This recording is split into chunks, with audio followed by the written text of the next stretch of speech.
As we said in our last Infographics creep show featuring tales about things that go bump in the night, some cultures take their ghosts very seriously. You could say that much of the Western world has perhaps grown skeptical of specters that come back to haunt the living, but the West has a very rich history of ghost stories. We might recall Henry VIII's second wife, Anne Boleyn, whose spirit was said to haunt the Tower of London after her hubby ordered the removal of her head with an axe. Since then, there have been sightings of the headless woman in the tower or elsewhere. Or did you know former American President Abraham Lincoln has been seen in spectral form all over the US, including the White House? There are plenty of chilling ghost stories out there, and today we're gonna give you the best, the Gray Lady. Let's start with some history, and we'll get on to more contemporary ghost stories later. This is the story of Lady Glamis, a Scottish noblewoman who was accused of witchcraft in the early 16th century. The ruling king of the time, James V of Scotland, didn't much like this unfortunate woman or her family, and what better to do in those days than to accuse someone of witchcraft? James had her imprisoned, and it said he had absolutely no evidence relating to her meddling with the dark side. So, as happened often back then, he just brutally tortured her servants and family and got them to say she was a witch. That's 16th century Scottish justice for you. On the 17th of July, 1537, he had her burned at the stake on the esplanade of Edinburgh Castle. He also made her son witness this horrific spectacle, her screams no doubt giving him a very bad case of PTSD. So if anyone had a right to come back and start haunting people, it was her. Since her death, her ghost has been seen countless times running around the gardens of the Glamis Castle and running up the stairs to the clock tower. The ghost then got the name the Gray Lady. Many of those that have said they have seen the Gray Lady have remarked on how sad she looks. If you go into the chapel of this castle, even now, it's said a knocking sound can be heard. Word on the street is that this knocking is the sound of the workmen who had built the pyre on which she was burned. Okay, so that might not have scared you too much, but we thought we had to give you a bit of a history lesson. Now for some tales you might better relate to.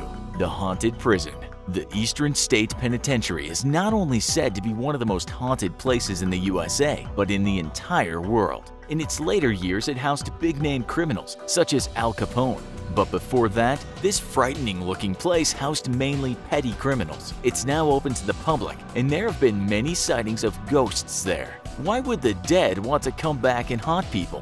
Mainly because this place was a hellhole. Some prisoners were kept in their cells and not able to go outside much, and even if they did, they had a hood placed over their head. The only light was a hole in the roof, which the prison called the Eye of God. What this all meant is that God was watching them, and only God. They had no other prisoners to communicate with. If by any chance a prisoner was caught trying to communicate with someone, he might find himself wearing an iron gag. This was an iron collar which was clamped onto the tongue of the inmate. Worse still, the collar was also connected to the hands, which were tied behind his head. So if he moved his hands, his tongue bled or even ripped. There were many other horrid punishments here, and that's why the spirits are still roaming around today and scaring the hell out of people. Well, at least that's what some people say. Home from school. This is a story about a young man told online about when he was a boy. He doesn't mention where the story takes place, but we guess it's somewhere in the USA. His family had just bought a really big old house, and they were doing it up. It had many rooms, creaking floorboards, and wasn't a place he liked to be alone. He had no brothers or sisters. The problem was, when he got home from school, it would always be just him, alone, in the house, as both his parents worked. One day, he came home a bit later in the evening and so shouted, "Mom," as he entered the house, as he thought she might have gotten home already. From upstairs, he heard, "Yes," in a way he described as his mom's singing voice. Something wasn't right though. He shouted, "Mom," again, and again he heard, "Yes." He went up the stairs to try to find her and was sure that the noise had emanated from the right side of the house. There were many bedrooms though, so he started looking in each one. As he was just about to open the door he was sure the voice had come from, he heard a shout from downstairs. "Sweetie, are you home?" It was his mother. She had just come home. The Hitchhiker. There are many iterations of this tale, but this is the story we hear most. A couple are driving down a quiet highway late at night. They don't know the area well, as they've come from another town. For miles, they see no cars, and with just the flashes of lights at the side of the road, both the man and woman feel quite tired. Then, out of nowhere, they see a figure at the side of the road. The couple are going too fast to stop suddenly, but the man slows to a stop ahead of the girl. Was she hitchhiking out here?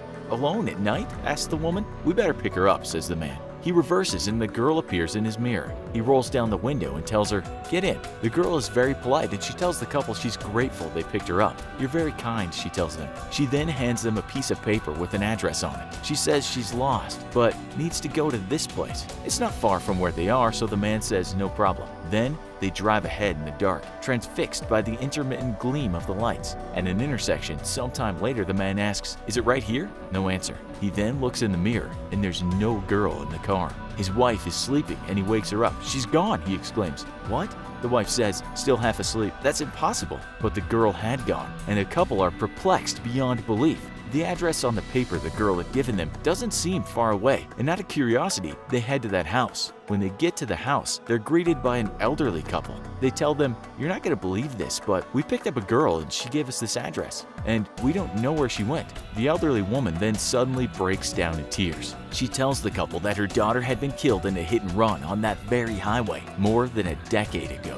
The 7 Barns. This is the story of a family from Ohio in the early 20th century. The farming family had done well in life and had money to spare. When the couple had their first child, they built a barn in the child's name. And then when they had their second child, they did the same thing. At one point, they had 6 kids and 6 barns. And then the woman became pregnant once again. But this time, there would be no extra barn called after a child because the woman died during childbirth and the child did not survive either. After this, the farmer, who had been under some stress from falling crop prices and having such a big family, had a breakdown. He became mentally unwell, was aggressive to his kids he could barely look after, and couldn't function as a farmer. The farm fell into a state of disrepair and the kids ended up looking after each other for the most part. Then one night, it all fell apart.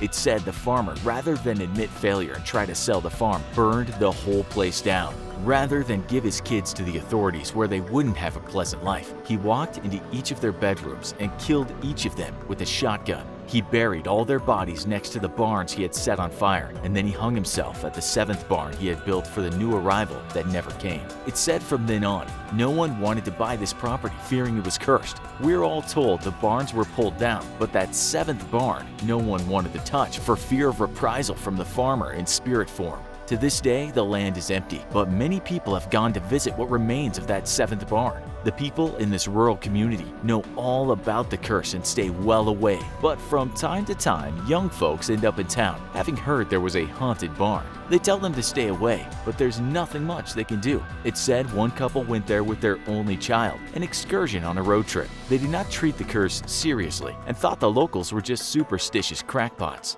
A few days later, the family was reported missing. Police knew they'd been in the area and asked the locals if they've seen this family. They replied in the positive and told the cops they'd gone to see the cursed 7th barn. When the police arrived, they found the mother and child bludgeoned to death. The man was hanging from the rafters of the barn. Unrequited Love. This is a love story and a nightmare. It begins with a hardworking fella called Jim. He doesn't have much ambition and came from the wrong side of town. But whatever he does, he puts his all into it. But people like this often get taken advantage of, and that's what happened to poor Jim. He was working in the countryside for an unscrupulous farmer who had Jim working all hours and paying him little and certainly no overtime. This was back in the day when people would work on farms in large numbers picking fruit by hand. They lived in wooden huts and the work was backbreaking at times. But Jim never complained, and at the end of each week he collected his meager earnings with gratitude, even though the farmer had been paying way less than he paid some other workers who had a higher IQ. Jim was handsome and, as you might expect, incredibly strong. For this reason, and perhaps because of his childish innocence, the farmer's daughter, Emma, took a liking to him. This relationship developed, and it didn't escape the eyes of the farmer. He was not only overprotective of his daughter, given that she was surrounded by vagabonds and tough guy laborers, but what on earth was she doing speaking to a fool like Jim? Then one evening, when he'd been out looking for his daughter, he found the pair lying without clothes in one of the huts. He was more than angry, taking a belt to his daughter and having Jim beat up by some of his other workers. The daughter was then told to stay with her aunt in another state. What she didn't know is that this beating Jim had taken caused internal bleeding that the farmer couldn't of course see, and so he ignored Jim's calls to take him to the hospital. Jim died one night, and out of fear of the authorities, the farmer buried him on the farm, paying some of his workers to keep quiet. It's said Jim's last words were, "Emma, Emma, come back to me." Over a year later, Emma returned to the farm. She told her father it was foolish what she did with Jim, but still asked how he was. The father told her he quit and moved on. Then one day she was out in one of the orchards and she heard her name being called. She knew the voice immediately, but she couldn't see where it was coming from. Suddenly, the voice got closer and she turned around. Doing so, she dropped her handkerchief on the floor. But as she was bending down to pick it up, a man crouched and grabbed it.